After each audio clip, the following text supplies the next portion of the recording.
Alright, everybody, we're back with another $50 deck tech. Today, we're going to be talking about Vnwxt, the Verbose Host, a legendary homunculus creature that is coming out in Aether Drift.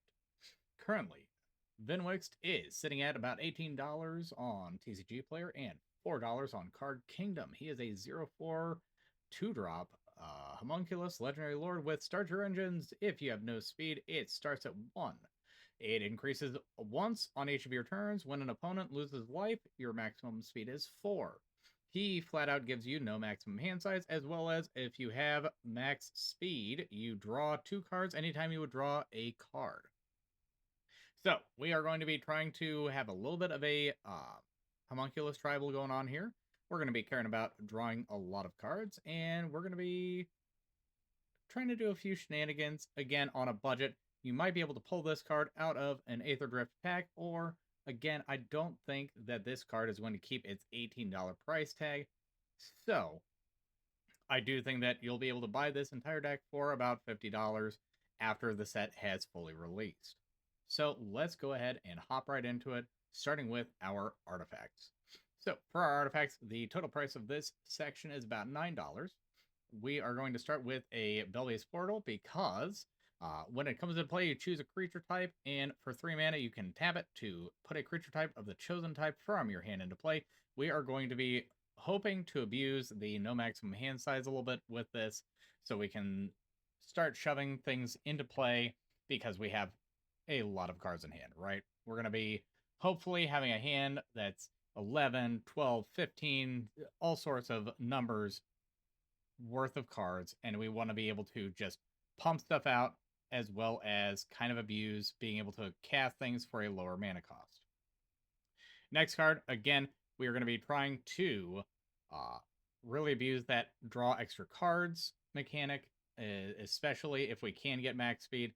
We have a lot of low to the ground cards, so I do think that should be possible, especially since Vnwxt is a 2-drop. We might be able to get a +1/+1 with some of the stuff that we have here in our artifacts, as well as some of the cards in our creatures. So we should be able to get in for that 1, 2, and 3 damage total before anybody can really interact with us. In speed, as far as we can tell at the moment, it doesn't go away unless we have something that, would reset counters, I would assume. But we'll figure that out when that fully comes out. Cryptic Gateway, again, it's going to be really caring about us having creatures of a singular type. We are going to be really leaning into the Homunculus Tribal for some of these cards. Icon of Ancestry, again, it's a good little Lord effect, giving all of our creatures of the chosen type +1/+1. Lets us look at the top 3 cards of our library, put a creature card of the revealed or of the chosen type from among them into our hand. It doesn't count as a draw, so that might not be great in some situations, but in any way, shape, or form, we like that card selection if we are just dead drawing a lot of lands. Midnight Clock, I think, is a great inclusion here. It is a cheaper card right now, especially since it is getting another reprint here with, I believe, the Teamer Energy deck. It is a 3-drop mana rock for blue that you can pay 3 to put an hour counter on it. And at the beginning of each upkeep, you put an hour counter on it. When it hits the 12th hour, you exile Midnight Clock, shuffle your graveyard and your hand into your library, draw 7. It's a great hand reset if we are sitting at a spot where we have emptied our hand and we've run out of gas, or if something bad happens, a board wipe, and we are just, all of our good and important pieces are in the yard. This gives us the chance to reset ourselves. Patchwork Banner, this is another card where I'm looking at it as a good tribal mechanic, as well as it is a 3-drop taps for 1 mana of any color. We're only going to be using it for blue, but in any way, shape, or form, it is a rock, and it gives us a good +1/+1 effect. It is very cheap right now, especially since it came out with the Bloomburrow holiday boxes and things like that. So it is sitting at a nice, healthy price right now. I like Progenitor's Icon. It's kind of a niche-ish card. It's not fantastic, right? It is a 3-drop. It gives you 1 mana of any color. but I like the second line of text that says, the next spell of the chosen type you cast this turn can be cast as though it had flash, so we can tap this on somebody's end step and cast one of our many homunculus, as well as if we've got Reflections of Lachar out, we'll already have everything as homunculus, so we might be able to get something a little bit more big and threatening off of that. Soul Ring is Soul Ring. It's sitting at $1, so that is not cutting into our budget too much. And last but not least, in our artifacts, Trading Post. I really do think that Trading Post, with some of the modes that it gives us, is going to be super helpful.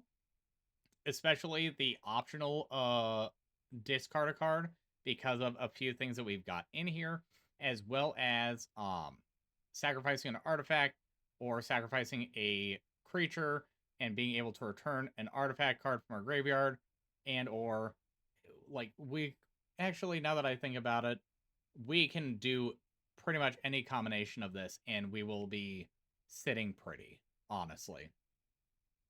But enough of that. I'm going to go ahead and skip down to our sorcery since we only have the one. It is Raise the Palisade. It is a little bit on the high side. It is sitting at $8 or $14 over on Card Kingdom. Choose a creature type. Return all creatures that aren't of the chosen type to their owner's hand. This is going to be one of our best win cons if we are ending up going for our go wide strategy with some of the creatures that we've got. But in any way, shape, or form, it is also going to be able to help us if we're sitting, in a really bad situation, or even if we don't have a big board state. If somebody is sitting there with 300 elves, we say, hey, get rid of everything that isn't a homunculus, and there goes all of their elves, right? Good card, can't lose. I see that being a really strong card, and it's potentially a good swap in for, obviously, a Cyclonic Rift or some of the other not great, but still asymmetric board wipes for blue. Let's go ahead and talk about our enchantments. We're sitting at $6 in this section. The first one we've got is Call to the Kindred. It is a enchantment aura. You enchant it on a creature at the beginning of your upkeep. You can look at the top 5 cards of your library. If you do, you may put a creature card that shares a creature type with the enchanted creature from among them onto the battlefield. When you do, put the rest of the cards on the bottom of your library in any order. So we get to look at the top 5 cards, right? That's a good card selection. We get to put something into play, and we don't get rid of the rest of the cards. We just put them on the bottom in any order. I think that's great, great synergy for us. Frogify, great card. It is essentially removal for us for big threats. Target creature loses all abilities and is a blue frog with a base power toughness of 1/1. It doesn't get around 1/1 counters, but if we've got a problematic creature that has indestructible, or it's got something, Nexclamation, triple mana, or something along the lines of a 6 or something, we get to get that card out of our hair. Imprison of the Moon, same situation. It is a great removal piece for us. It just got reprinted in Innistrad Remastered, so it is a beautiful 10-cent card right now on TCG Player. Enchanted creature, land, or planeswalker. Enchanted permanent is a colorless land with tap, add colorless, and loses all other card types and abilities. So we can get rid of a problematic creature. We can get rid of something a little bit more scary, like a Cabal Coffers or a Gaia's Cradle. We can also get rid of planeswalkers with this, which might be the best one, especially, again, since we've got that Teamer Energy deck coming out. There are going to be a lot of planeswalkers that they can put into that deck and have some strong interactions with. We've got Jace's Erasure. We're going to be wanting to draw a lot of cards, so whenever we draw a card, we can have target player put the top card of their library into his or her graveyard. Now, we can use this one of 2 ways, right? So we can use this on our side, and we can draw 2 cards, makes target player mill, right? Or if we already have a line, we do actually have Laboratory Maniac in our 99. So if we do have the line and we've got the Lab Man, we could go for the win and mill ourselves out because we get to target any player. It's not target opponent. It is target player, mill. It is going to just work out for us in the long run when it comes down to it, especially if we get into a sticky situation and we can't target our opponents, or, you know, that one card, it's not a lot in the, in the start of things, but if we can get into some of the stronger pieces of the deck, we might be able to manipulate that. Ley Line of Transformation is the next card. It is essentially just a copy of Reflections of Littjara. It is a 4-mana enchantment. Enters the battlefield, we get 4-mana enchantment. If it's in our starting hand, we get to start the game with it in play. When it enters, we choose a creature type. All of our creatures gain that type in addition to its other type. And it also counts for creature spells you control and creature spells that you own that aren't on the battlefield. So we get the cast triggers of anything that would say, if whenever you cast X creature type, do Y. We get enter the battlefield effect. We get uncounterable if we do have a Cavern of Souls or something like that in our collection already. I think it's a great card all around. It's a little bit stronger than Reflections, but in any way, shape, or form, it's still a good card for what we're doing here. Nerd Rage, I think, is going to be one other great option for a win condition, because enter the battlefield, it draws 2 cards for a 3-mana enchantment. That's pretty good value, so we end up, gaining a card off of us casting a card. That's always a great thing. Enchanted creature gains, you have no maximum hand size, and whenever this creature attacks, if you have 10 or more cards in hand, it gets +10/+10 until end of turn. It doesn't give any keywords like trample, or any walks or anything like that, so it does still need some form of evasion for us to really get that damage in, but we, again, are going to be drawing a lot of cards, so I do think that this is a great option for a win condition.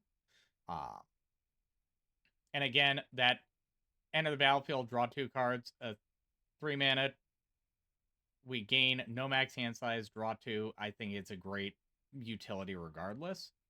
Reflections of Littjara. When it enters the battlefield, choose a creature type. Whenever you cast a spell of the chosen type, copy that spell. A copy of a permanent becomes a token. That's going to be great for a lot of our cards. We're going to want a lot of copies of some of the things that we have in our 25 creatures there. Sphinx's Tutelage. Again, it's going to be helpful with our game plan if we do end up going for the mill route. We do have ways to cycle our library back into, or our graveyard back into our library, as well as we do have a lot of ways to draw a lot of cards. So target opponent, if somebody's playing a monocolor or even a 2-color deck, in a lot of situations, that can be a death sentence for them. We could end up drawing 1 card and making them mill 6. We might just get 2, but that's really important in some situations where they, say, tutor something to the top, or, they are setting their top card with a specific, ability, like Animatu from the most recent set, the Duskmourn set there. But I think in any way, shape, or form, it's a great card. Coming down to Traveler's Cloak. This is a great card because of our Nerd Rage. Enchanted creature gains Landwalk of the chosen type. Because when it enters the battlefield, we pay 3 mana, get a enchantment aura onto a creature, choose a land type, draw a card, and we get Landwalk on whichever creature we choose. That's going to be huge, especially if we do have that +10/+10. Even more so if it is +10/+10 on Vnwxt himself, because that is commander damage. That is 3 swings, and we take somebody out if we do not have any other buffs.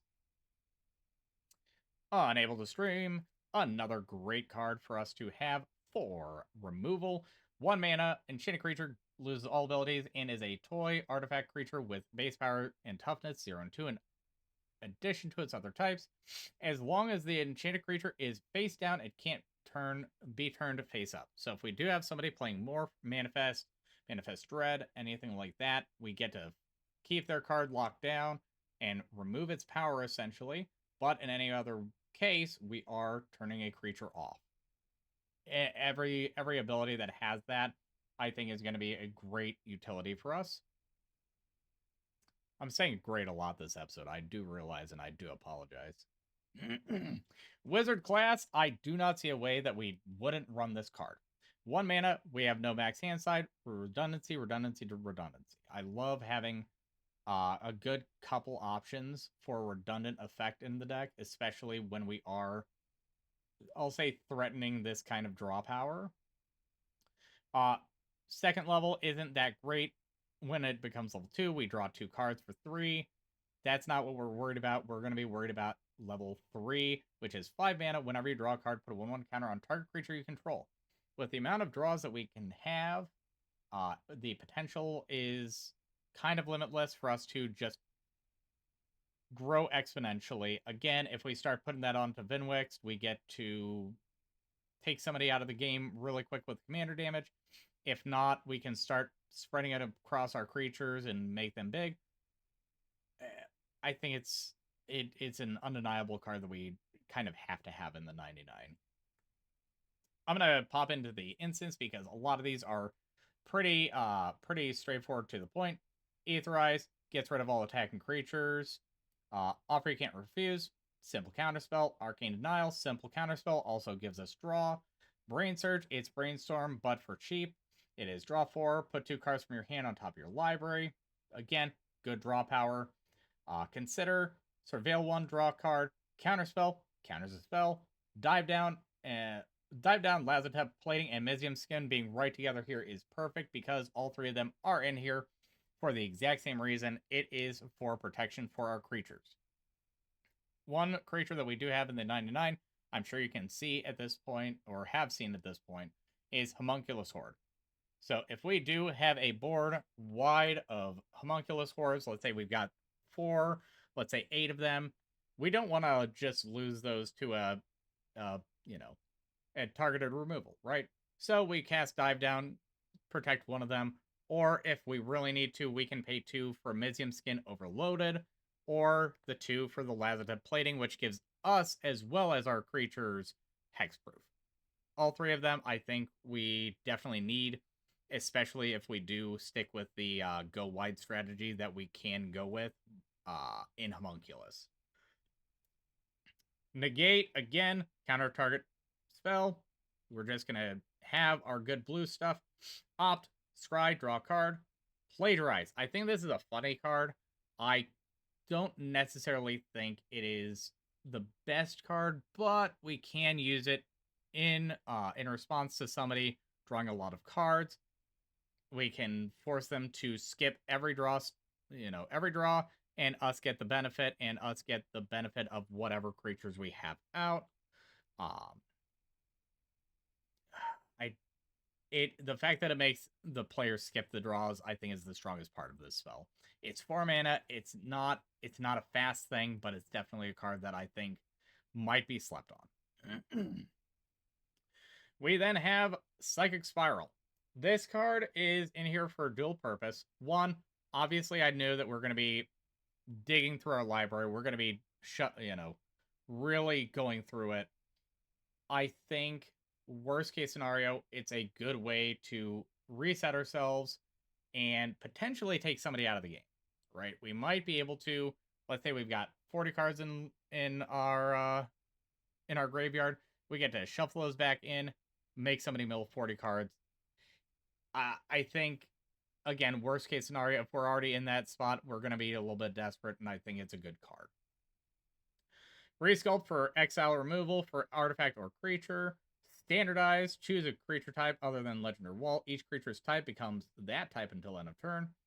It's a neat little trick. It's a great combat trick if you, say, oh, again, let's use elves. Oh, whenever an elf does X, do Y. All right, until end of turn, everything is instead a homunculus. Everything is instead an ooze. Make everything lose their benefit, or again, use homunculus and make it so only we gain that benefit.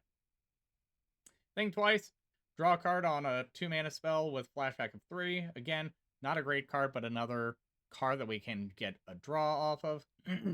Trickery Charm is an interesting one. It's a 1 mana instant that lets us choose one of the 3 modes. Target creature gains flying. Target creature's type becomes the creature type of our choice, or look at the top 4 cards of our library, put them back in any order. I think in most cases we will probably be using that last one, the Scry 4. Essentially, we getting that card selection is going to be very useful, and I think in a lot of cases with this deck in particular, it's going to make it or break it. Um, I do feel like there are some spots where we are going to have a lot of dead draws or draws where we need other pieces for them to work. I think us having that selection is going to be very important. The other one that I think that we use a lot is probably the gain flying, because giving the evasion is probably going to be a little bit more useful in the late game. And then find the villain's lair. Both of the options here are pretty good. Either counter a spell or we get to loot for 2. I think in any way you cast it, it's going to really help us out. Now, creatures. This is going to be the longest part and the most fun part, in my opinion. So, we have a lot of homunculus, new and old, as well as some copy abilities, or, I guess not copy abilities, but clone abilities. So, let's talk about, let's just get started. Bloodline Pretender. Enters the battlefield, choose creature type. Whenever another creature enters of that type, put a 1/1 counter on it. So Bloodline Pretender works really well with another card that we have here, Metallic Mimic. So Metallic Mimic, when it enters, choose creature type. Creature is that type in addition to other types. Each other creature you control with the chosen type enters the battlefield with an additional 1/1 counter on it. So if we do turn 2, Metallic Mimic, turn 3, Bloodline Pretender, it enters. It is a changeling, so it is every creature type. It gets that +1/+1 counter from the Metallic Mimic, and then everything after that we cast will also be triggering it. Bonded Fetch, it is a 3-drop Defender Haste 0/2 Homunculus. Tap to loot. Again, we're going to want to loot a lot, so we're going to want to draw a lot, so we might as well take everything that we can, as well as it being a homunculus. It's going to be one of our babies, you know? We also have Curious Homunculus. It is a 1/1 for 2. It taps for 1 colorless, and we can only use it for instants or sorceries. That's fine. We're going to be casting a lot of instants. At the beginning of our end step, however, if there are 3 or more instants or sorceries in our graveyard, transform Curious Homunculus into Voracious Reader, which has prowess. It is a 3/4 now, and it gives all of our instants and sorceries a -1 casting cost, which turns a lot of our cards in our instance right now from 2 costs into 1 cost, and a lot of 3 costs into 2 costs. So that is going to be amazing, especially with some of our curve being very heavy in the 3s. I believe we're heavy in the 3s and 4s, if I remember correctly. Next card, Donald Herald of Wings. It's a 4-drop 3/3 human wizard. He's not a homunculus, as you can see, but the thing that he does is, I think, going to be really fun with some of the cards that we have. So whenever we cast a non-legendary creature spell with flying, oh, you know what? I goof. Huh. With flying. Well, it's good because we do have a way around that. You may copy it, except the copy is a 1/1 spirit in addition to its other types. Do this only once each turn. With one of the cards lower down, this will make sense. This will work out. It's all right. I gotcha. I have a plan. I always have a plan.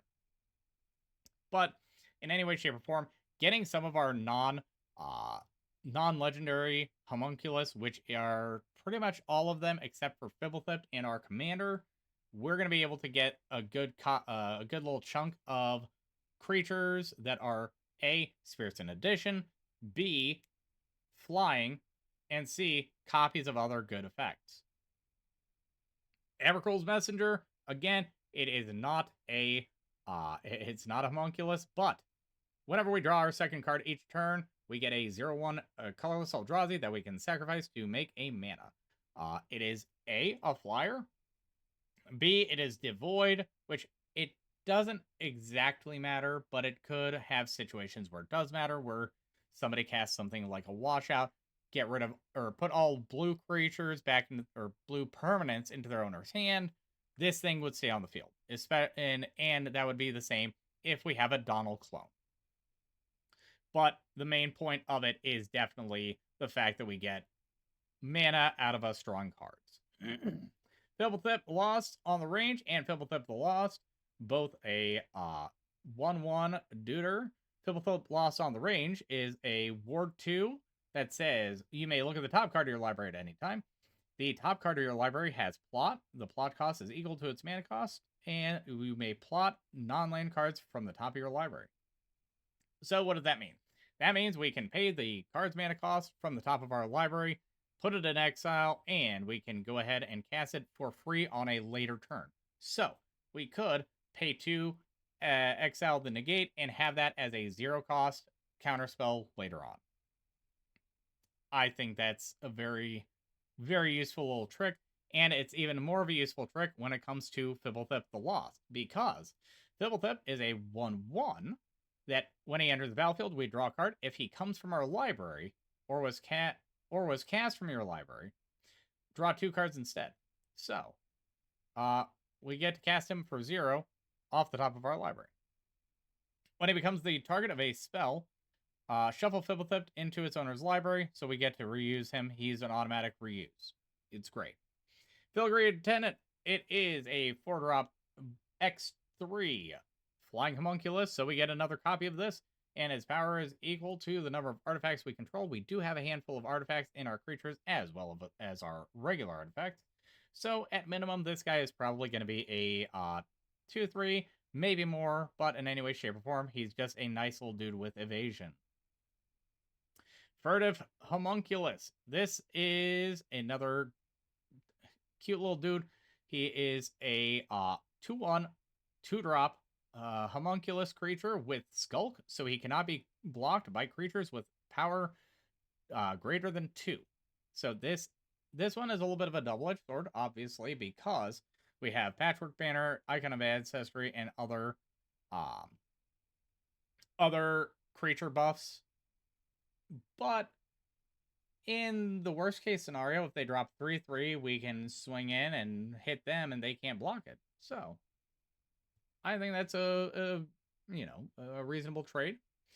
We got Hazy Homunculus. It is a 1/1 illusion, but it is errata to be a homunculus. It is unblockable as long as the defending player controls an untapped land. So other blue players, beware. We will be smacking you for 1 for free. Homunculus Horde. This is going to be our biggest payoff, I believe, in across pretty much every card that we've got. Whenever you draw your second card each turn, create a copy that is a copy of this creature. Create a token that is a copy of this creature. So we pay 4, we get this guy out, or we have our, again, couple ways that we can cheat this bad boy out. We go to draw step, we immediately draw 2 cards if we've got max speed, or we go to draw step and then cast opt. We already have 2 of this guy, and that is a multiplicative, just like our beautiful friend Scoot Swarm.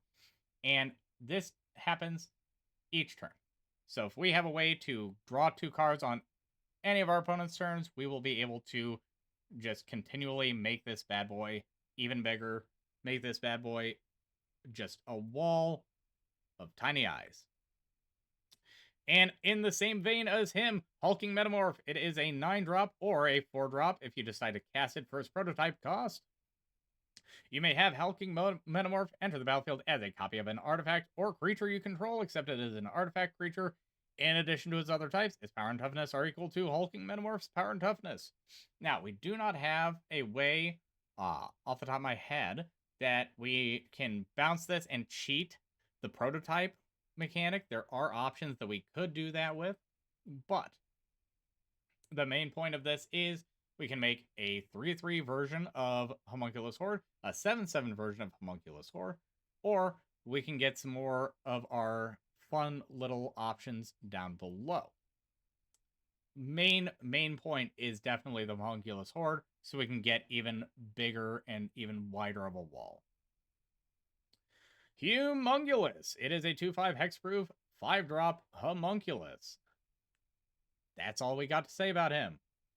Jeering Homunculus. He has been reprinted again in the clue set, so he is a beautiful dirt cheap card.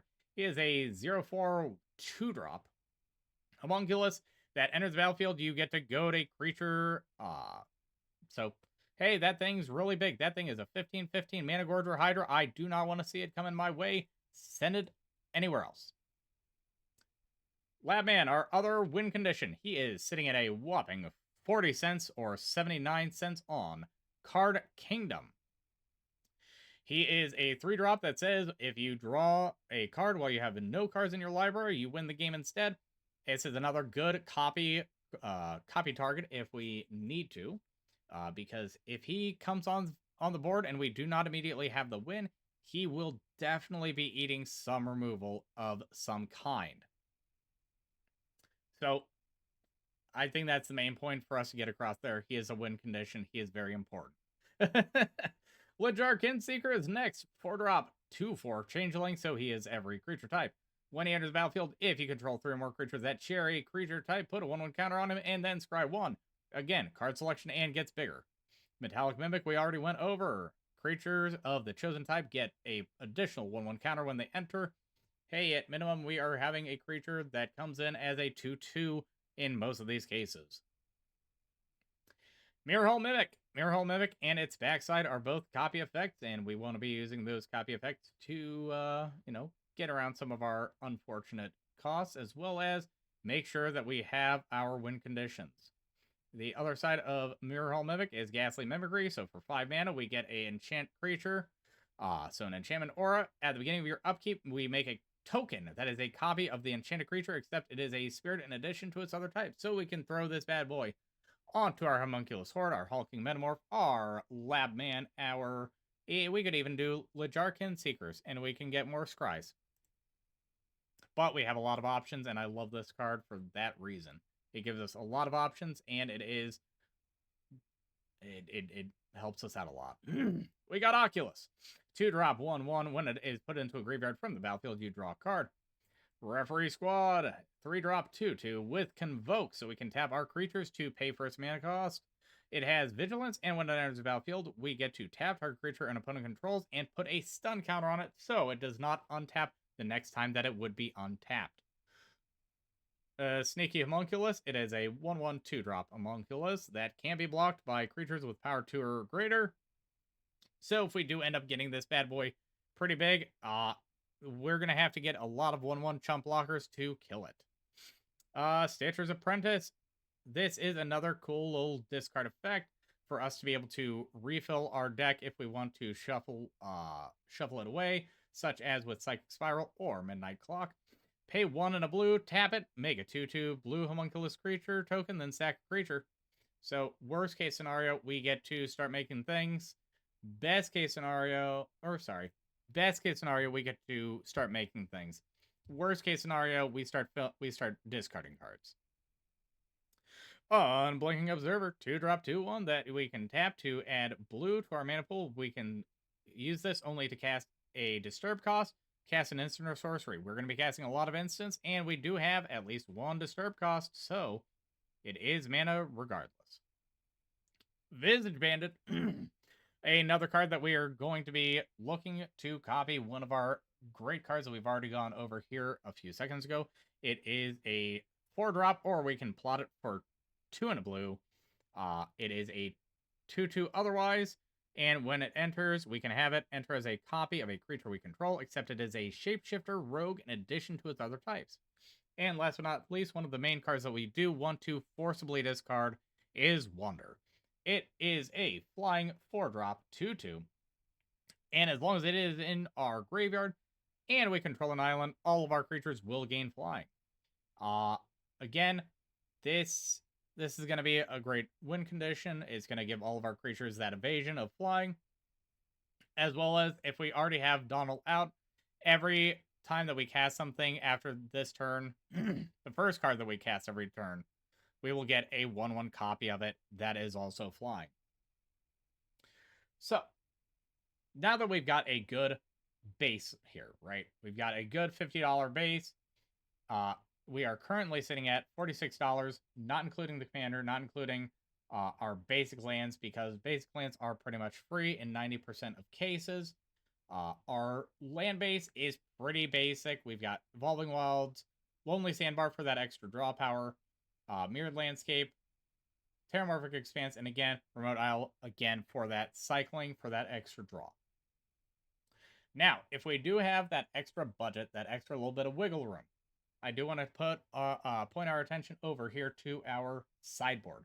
Our sideboard is actually our upgrade board for all intents and purposes for this, starting with Banner of Kinship. I'm going to pull these guys up just because it's going to be a little bit easier to go through them as compared to directing your attention to this bottom corner here. Banner of Kinship is a 5-drop artifact. When it enters the battlefield, choose a creature type, and it enters with a fellowship counter on it for each creature you control of the chosen type. Creatures you control of the chosen type get a 1/1 counter, or get 1/1 for each fellowship counter on this artifact. So, at minimum, this comes in if we are having a very bad game and we get 1 or 2 creatures out and we resolve this, that is a flat +1/+1 or +2/+2. If we are running away with the game and we have, again, let's say 4, let's say 8 homunculus hordes, that's immediately a +A/+A to every creature that you control. It is a one-sided coat of arms, light, I'll say. I do think that it's a amazing card. The fact that it was an $8 card really, bummed me out a little bit because I did want to include it in the 99. But I do think it's one of our best upgrades.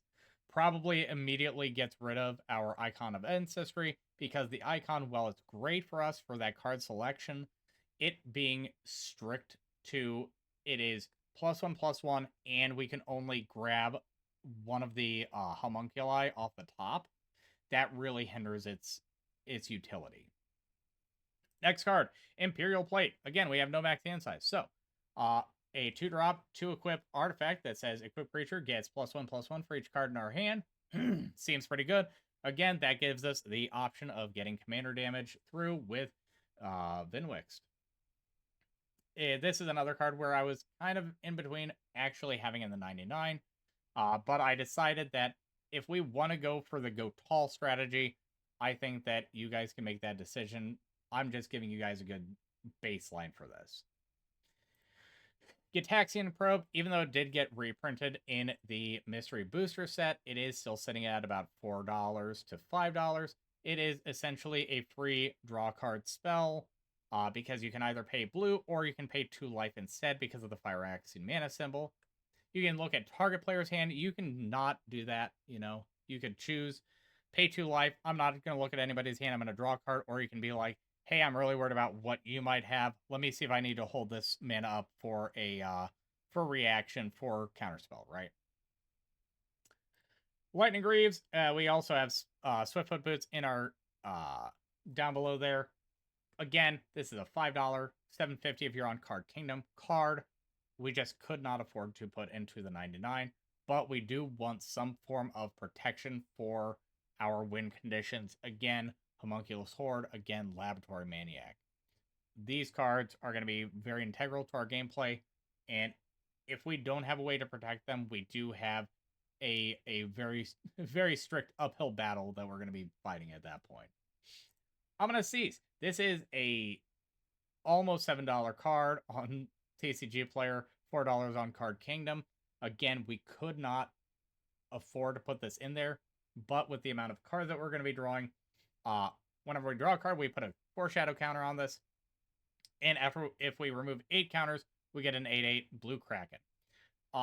At minimum, it is something to eat a removal spell, or again, in the same at minimum, we can cycle it if we're just dead drawing at that point. But if we get this out early, and this is a card that we end up putting in, those 8/8s really do add up really quickly if we're drawing as much as we can, potentially do here. Now, this next card is, I'll say, a little bit of a pet choice, partially because I think it could be good, but we have no instant sorceries that target anything. So take this as a grain of salt. If you want to start really honing in on the clone abilities or copy effects, we're gonna put Orvar in the 99. It is a $6 card right now, and again, we have pretty much zero cards that would actually target outside of, I think, only Trickery Charm is a valid. Oh no, we've got four. Sorry, we've got our three protection spells, or no, two of the protection spells because Lazotep hits everything. Sorry, but whenever you target a creature, or sorry, a permanent you control, we create a token that is a copy of one of the permanents that we target with an instant or sorcery, and if we discard Orvar, we get to create a token that is a copy of a target permanent. So this could be good as a additional thing where if we are playing into a discard deck, you know, that could be a good situation. But in 90% of situations, we would want to cut out some of the just hard draw here and put in maybe, I don't know, 3 to 6 more targeted spells to really make Orvar shine in this deck if we did want to have him in the 99 as maybe even a secondary or secret commander. Next one, Props Edictic Memory. $2 card or about $4.50 on Card Kingdom to drop a legendary enchantment, so we can't make copies of this one. When it enters the battlefield, we draw a card. Again, redundancy. We have no maximum hand size. At the beginning of your combat, if you have drawn more than one card this turn, put X 1/1 counters on target creature you control, where X is the number of cards you have drawn this turn, -1. So, in a lot of situations, this might be just a +1/+1 counter, or if we have a really explosive turn, I could see us getting into the upwards of, 7 to 10 card draws. I I I think that this is a great card again if we want to go for the go tall strategy. There's not much else for me to say on this one. So we're going to pop over into Psychic Corrosion. It is a 3-drop enchantment. Again, if we want to go for the mill strategy, because whenever you draw a card, each opponent mills 2 cards. So it is a $5 card right now. I, again, could not afford to put that in our 99, $9 on Card Kingdom. But if we look at this, we could draw, again, upwards of 7, 8, 9 cards in a turn.